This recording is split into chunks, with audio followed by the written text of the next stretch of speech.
આ વિહત છે, આ તમારું રક્ષા કરશે, તમારા કુળની રક્ષા કરશે, તમારા તીર્થની રક્ષા કરશે. ઘણી ખંભા માતાજીની વાત ચાલે. બરાબર. હા, આ માતાજીની પ્રતિષ્ઠા તો વહેલી થઈ ગઈ હતી આજથી 300 વર્ષ પહેલા, પણ આપણને ખબર નથી. બરાબર. આજ માતા અહીંયા બેઠી છે, તમારી રક્ષા કરવા બેઠી છે. આજ તમે વણિયાથી બધા પૂછશો તો એ તમારી રક્ષા કરશે. બરાબર. તમે એમ માનશો કે વાણિયાની માતા નથી, રબારીની માતા છે, તો એ તમારો કદી સાથ નહીં હાલે.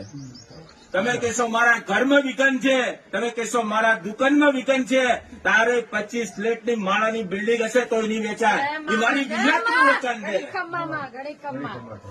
આ વિહત જે તમને કહેશે, તમારો રસ્તો બતાડશે, તમારું તીર્થ જે પડી જાય તીર્થને ઉજળું ન કરે ને તો આ માતા બેહાડીને એ રકમી છે, એને પૂજવી રકમી છે.